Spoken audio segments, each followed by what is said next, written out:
जो आजकल केसारी लाल को यहाँ भेज दिया। अब देखिए लोग के पास तो सब उम्मीदवार हार गया। सीएम गुप्ता जी पहले हरा दिए थे सबको, तो कोई उम्मीदवार नहीं बचा। अब नाचने वाले को ही भेज दिया आपके यहाँ।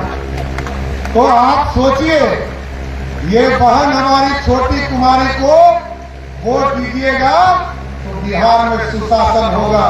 और मैं आपको गारंटी देता हूं, एनडीए के नेता के तौर पर आज बिहार बदल चुका है। ये लालू जी का बिहार नहीं है, गुंडों का राज नहीं है। जहां गुंडागर्दी होता था, अभी बता रहे करुण बाबू के आईएएस ऑफिसर भी सुरक्षित नहीं। लेकिन आज यदि व्यक्तिगत झगड़ा है तब तो पुलिस को बता के जाए, अपने परिवार को बता के जाए। लेकिन यदि व्यक्तिगत झगड़ा नहीं है तो रात के 12 बजे भी छपरा से निकलकर आप पटना जाइए, कोई धरती पर आपको छू नहीं सकता है, ये गारंटी है। कि भाई आरजेडी को कोई कैंडिडेट नहीं मिला तो एक नाचने वाले को उन्होंने चुनावी मैदान में उतार दिया। उसमें का आसाराम बापू के चेला है मनोज भैया हैं कि रवि भैया प्रेमानंद जी हैं, पवन भैया धीरेन्द्र शास्त्री बाबा हैं।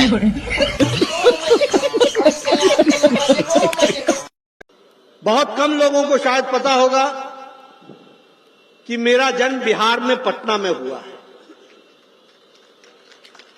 और मैंने बचपन के 20 साल बिहार में गुजारे। इसलिए मुझे मालूम है, वह अंधकार का युग भी मुझे मालूम है और मुझे ये उजाले का युग भी देख रहा हूं। और याद रखिएगा कि उजाले का महत्व तब होता है जब अंधकार ध्यान में हो, तब उजाले का महत्व समझ में आता है। क्या था 15 साल लालू जी का राज? आज ये चुनाव स्पष्ट शब्दों में विकास एनडीए के साथ और विनाश महागठबंधन के साथ साफ दिखता है। इसको हमको समझना चाहिए। मैं ये कह सकता हूं, खड़गे साहब, राहुल गांधी जी और तमाम जो साथी बैठे हमारे, इन सब की राय लेकर के हम लोगों ने तय किया है इस चुनाव में अगले मुख्यमंत्री के चेहरे के रूप में तेजस्वी यादव जी को हम लोग सपोर्ट करते हैं। जो एक नौजवान है, लंबा फ्यूचर है इनके साथ में, और मेरा अनुभव से मैं कह सकता हूं, जिसका लंबा फ्यूचर होता है पब्लिक उनको साथ देती है। ये नौजवान है, कमिटमेंट रखते हैं।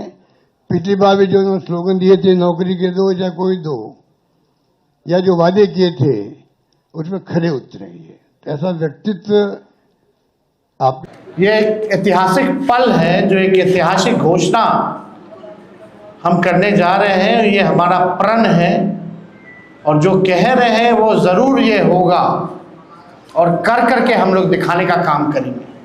उन सभी जीविका दीदियों की बात को सुनकर के हम लोगों ने राय मशवरा करके, अध्ययन करके, साइंटिफिक तौर पर हम लोगों ने निर्णय लिया है कि जितनी जीविका सीएम दीदियां हैं, यानी कम्युनिटी मोबिलाइजर्स हैं, उन सभी सीएम दीदियों को स्थायी कर उन्हें सरकारी कर्मचारी का दर्जा देकर उनके वेतन को 30,000 प्रति माह हम लोग करेंगे।